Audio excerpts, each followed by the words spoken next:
बिस्मिल्लाहिर्रहमानिर्रहीम, अस्सलाम वालेकुम जी। मैं हूं जकी अब्बास। नाज़रीन, गेम अब पुराने खिलाड़ियों के हाथ से निकल चुकी है क्योंकि इमरान खान को ऑफर्स देकर भी देख लिया, इमरान खान नहीं मान रहा। इमरान खान को धमकियां देकर भी देख लिया, लेकिन वो फिर भी नहीं मान रहा। इमरान खान को जेल की सलाखों के पीछे धकेल कर देख लिया, इसके बावजूद वो नहीं मान रहा।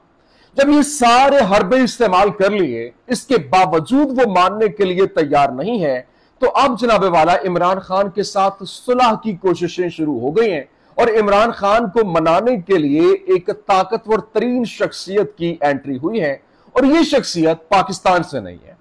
ये एक बड़ी अहम तरीन शख्सियत, यूं कह लीजिए कि बैनुल अक़वामी का अहम तरीन शख्सियत की इस सारे के सारे माहौल के अंदर, इस सारे के सारे सिनेरियो के अंदर एंट्री हुई है, जिसको लेकर अब यूं कह लें कि इमरान खान और जो इस्टेब्लिशमेंट है इसके दरमियान जो मिसकॉन्सेप्शंस हैं, जो गलत फहमियां हैं, उनको दूर करने के लिए ये शख्सियत अपना रोल प्ले करने जा रही है। तो क्या ये फाइनल राउंड शुरू हो चुका है? इसके क्या असरात होंगे और ये जो शख्सियत है क्या इसका भरम रहेगा और यह क्या वाकई में ये जो एक खला पैदा हुआ उसको दूर करने में कामयाब हो जाएगी? ये बड़ी अहम तरीन स्टोरी है, ये आपके सामने रखनी है। और फिर आपको बताना है कि जेल के अंदर बैठा इमरान खान ताकतवरों के तमाम मंसूबों के ऊपर पानी फेर गया है, जबकि इस वक्त सदर अलवी ने कप्तान का बदला ले लिया है और चीफ जस्टिस उमर अता बंदयाल की जानिब से यहां पर जबरदस्त किस्म का खड़ा किया गया है। ये जो बड़े शादियाने बजा रहे थे ये नायब को लेकर और ये अपने तमाम तर केसेस माफ करवा लिए,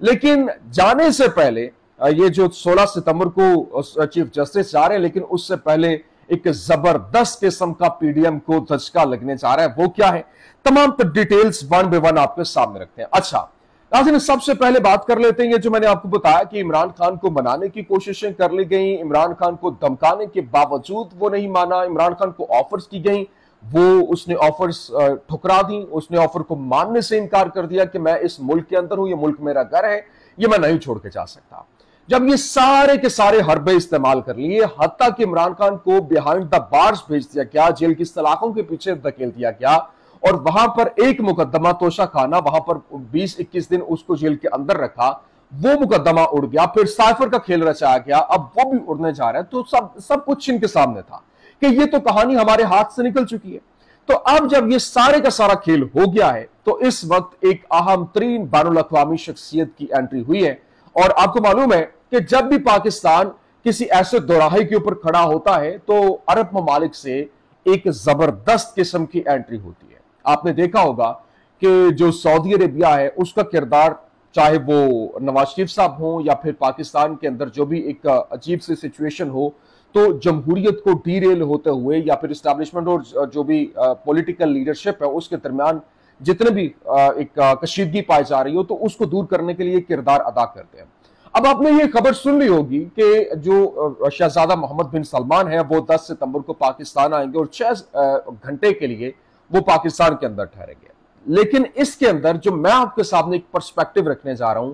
वो बड़ा अहम है। उसकी रीजन ये है कि इस वक्त अगर आप देखें कि जो शहजादा मोहम्मद बिन सलमान है, अगर वो पाकिस्तान आ रहे हैं, यहां पर ना तो कोई इलेक्टेड गवर्नमेंट है जिसके साथ उन्होंने कोई बायलैटरल ताल्लुकात को लेकर चलना है,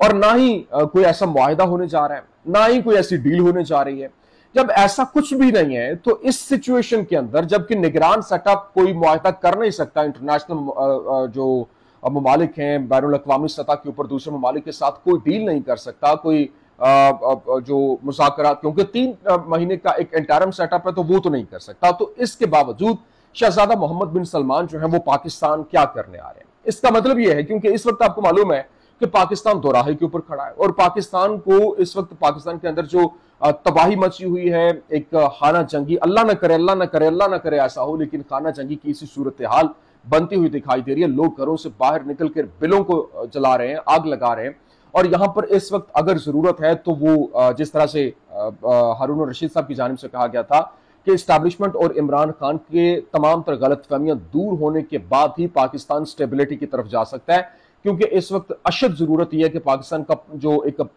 यूं कह लें कि पॉपुलर तरीन लीडर है वो और इस्टेब्लिशमेंट दोनों एक पेज के ऊपर हो। तो यहां पर शहजादा मोहम्मद बिन सलमान जो हैं वो अपना किरदार अदा करने के लिए और इमरान खान के हवाले से ये जो मामलात इस वक्त बिखरे पड़े हैं और इमरान खान के और जो इस्टेब्लिशमेंट के दरमियान जो मिसकॉन्सेप्शंस हैं, इनको खत्म करके एक पेज पे लाने और एक मुज़ाकराती दौर को शुरू करने के लिए ये और इनके दरमियान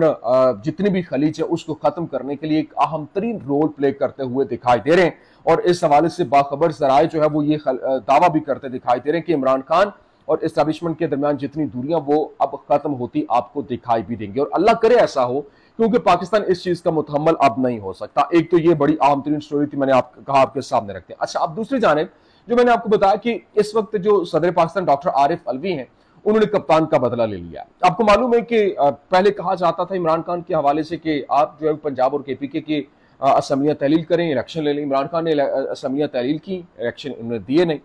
उसके बाद जब वहां पर तहलील करने के बाद सदर पाकिस्तान गवर्नर ने तारीख नहीं दी, सदर ने तारीख दी, उसके ऊपर इलेक्शन नहीं हुआ। जब वो इलेक्शन नहीं हुआ तो इन्होंने कहा जी एक ही दिन के ऊपर हम इलेक्शन करवाएंगे। और इसको लेकर जब असम्बलियां तहलील हुई तो अब सदर पाकिस्तान ने कहा कि आप आए, चीफ इलेक्शन कमीशन को बुलाया, लेटर लिख के कि आप आए और मिल बैठ के हम जो है वो अगली तारीख का फैसला कर लें कि इलेक्शन किस दिन होना है। और लेकिन उन्होंने कहा जी आप इलेक्शन की तारीख नहीं दे सकते, क्योंकि इलेक्शन एक्ट के तहत उनको ये इख्तियार मिल गया है कि इलेक्शन की तारीख जो है वो इलेक्शन कमीशन देगा। जबकि जो 58 है 48(5) जो है उसके तहत जो सदर पाकिस्तान डॉक्टर आरिफ अलवी हैं, आइन का जो आर्टिकल उसके अकॉर्डिंग उन्हीं को इख्तियार है। अब आप खुद अंदाजा लगा लीजिए कि सदर पाकिस्तान के पास इख्तियार है या फिर जो आइन बड़ा है या फिर इलेक्शन एक्ट बड़ा है। लेकिन यहां पर जब उन्होंने वजारत कानून और इंसाफ को ये लिखकर भेजा, खत लिखा सदर पाकिस्तान की जानिब से कि इलेक्शन की तारीख कौन देगा, तो उन्होंने कहा कि जी इलेक्शन कमीशन देगा। इसके ऊपर सदर पाकिस्तान ने बाकायदा तौर पर सुप्रीम कोर्ट से रुजू कर लिया है और अब वो इलेक्शन की तारीख अनाउंस करने जा रहे हैं। मैंने जो कहा ना कि वो एक तरफ ये बुरी तरह से फंस चुके और मामला सुप्रीम कोर्ट के अंदर चला गया, जिसके बाद मुकम्मल तौर पर इमरान खान के हक में सारी की सारी गेम, और ये जिस तरीके से इलेक्शन से भाग रहे थे, मैंने जो कहा कि इमरान खान का बदला ले लिया क्योंकि ये इलेक्शन नहीं करवाना चाह रहे थे। अब ये उल्टे फंस गए। ये कहते थे कि हम एक दिन इलेक्शन करवाएंगे, अब ये कहते हैं कि आप सिर्फ और सिर्फ कौमी असेंबली का इलेक्शन अनाउंस कर सकते हैं। तो अब अगर कौमी असेंबली का होगा तो फिर एक दिन आप जो कह रहे थे, आप वो वहां से बहुत बुरी तरह से फंसते हुए दिखाई दे रहे हैं और आपने बजाते खुद मुल्क को एक ऐसे दोराहे के ऊपर लाकर खड़ा कर दिया, बल्कि मुंजदार के अंदर लाकर खड़ा कर दिया कि वहां से पाकिस्तान को निकालना मुश्किल होता दिखाई दे रहा है। ये एक जो है वो स्टोरी मैंने कहा आपके सामने रखते हैं। और दूसरी जानिब जो इस वक्त यहां पर जो चीफ जस्टिस उमर अता बंदयाल हैं, उन्होंने भी बड़ा फैसला कर लिया और अब जो नैब तरमीमी बिल था जो तरमीम की गई, उसको लेकर कुछ तरमीम के हवाले से सदर पाकिस्तान जो चीफ जस्टिस उमर अता बंदयाल है, उन्होंने आज भी समाअत की, कल भी की, और इस हवाले से वो जल्द अज जल्द चंद दिनों के अंदर ये फैसला भी आने वाला है। उन्होंने कहा नोटिस उन्होंने जारी कर दिए, किन ने ये बिल पास किया, किसको फायदा हुआ, कौन कौन लोग इससे मुस्तफीद हुए, तमाम तर लोगों को नोटिफिकेशन जारी हो चुके हैं। और उन्होंने कहा कि मैं अपने जाने से पहले पहले इसका जो है वो फैसला करके जाऊंगा, क्योंकि इतनी समातों के बावजूद अगर मैं इसका फैसला नहीं करके जाता तो बहुत